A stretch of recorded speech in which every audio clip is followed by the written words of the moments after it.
Today we're going to take a look at the Sinn EZM-1.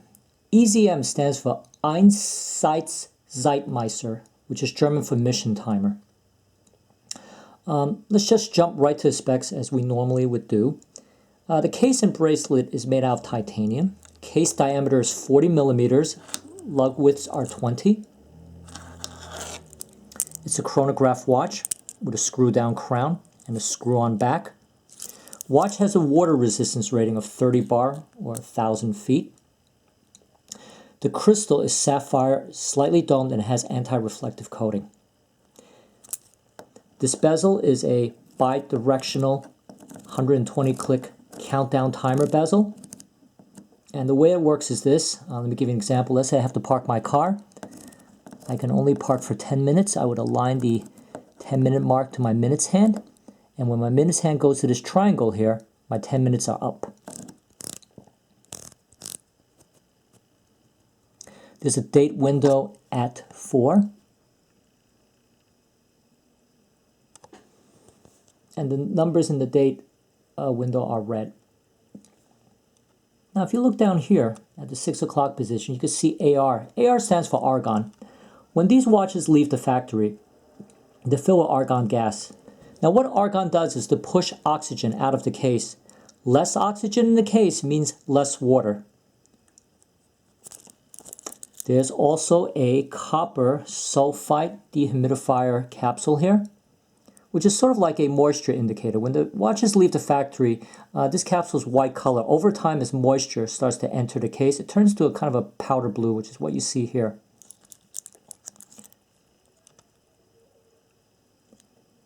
Now getting back to the purpose of this argon gas, what it's supposed to do is to, I guess, keep the inside of the case nice and dry.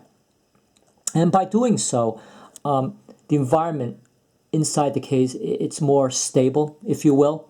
So the service intervals for this watch will tend to be, should be a little bit longer than if it didn't have the argon gas. I'm not sure if that really works or not, but that's what it's supposed to do in theory. Setting the watch is pretty standard. Everything is done by the screw-down crown. When you unwind it, the first position out when it pops out is winding. Second position is date advancement, and third position is hand setting. Let's demonstrate the chrono. One of the outstanding features of Lemania 5100 watches is that the minutes are read directly off the dial. There's no sub-dial, so it's very, very legible. You start the chrono by depressing the button at 8. Let's let that run a little bit. You can see how that is. While we're waiting, let's talk a little bit more about some of the other features. It has a fold-out extension link to wear over a wetsuit. This is what the back looks like. You can see EZM-1, Sinn. The production run on this watch is about the low 3,000s or so, so there's not a lot of them out there. While it's not rare, I would say it's a little uncommon. There have been some problems reported with this watch. The most glaring problem, which applies to my watch as well, is that if you screw the crown down all the way, it'll just stop dead out of the blue. It'll just stop dead, which I find very, very annoying. Now, there's been some speculation as to why that happens. It's been theorized that perhaps the winding stem is a little bit too long, and that might be interfering with something inside. Others have noted a very low power reserve, and with that issue, there's some speculation that perhaps the lubricants are too viscous, it's too sticky in there, and it just stops. And finally, some people have reported the chrono hands not lining up when it's reset. Fortunately, I don't have that problem. And I also don't have a power reserve problem once the crown is unscrewed a little bit. So I can keep the watch going if the crown here is partially unscrewed. That is far from an ideal solution. But I'm not going to go diving with this. And even with the crown partially unscrewed, I think the water resistance is good enough for my purposes. One of these days I'm going to have to get this fixed. I'm going to have to send it to Frankfurt and have the wizards at Sinn address this issue. Another thing that that's interesting about this watch, as you can see, is that the pushers are reversed. Now, this isn't a watch. It's not made for lefties. It's purposely put on the left side to prevent the pushers from snagging against your wetsuit or your sleeve. Okay? Now, one thing about this watch that's slightly annoying is that it doesn't have a continually running seconds hand. In an unmodified, a normal Lemania 5100 movement, the continually running second subdial would be here. The day and date would be here. And over here would be a 24-hour indicator. Sinn got rid of all that. The only thing they left behind is a date, which they moved from 3 o'clock to 4 o'clock.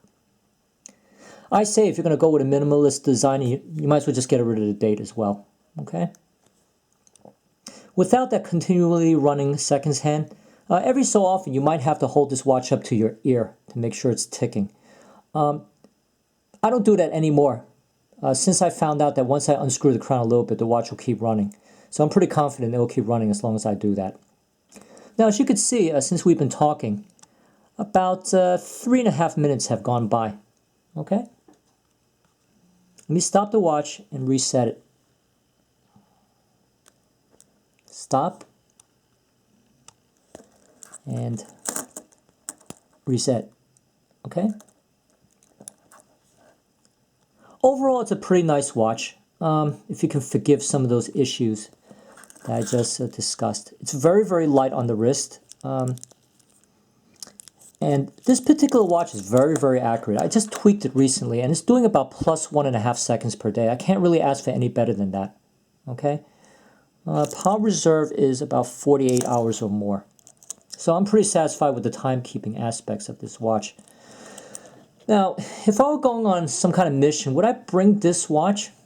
I'm sorry to say probably not, simply because of where the watch is going to stop.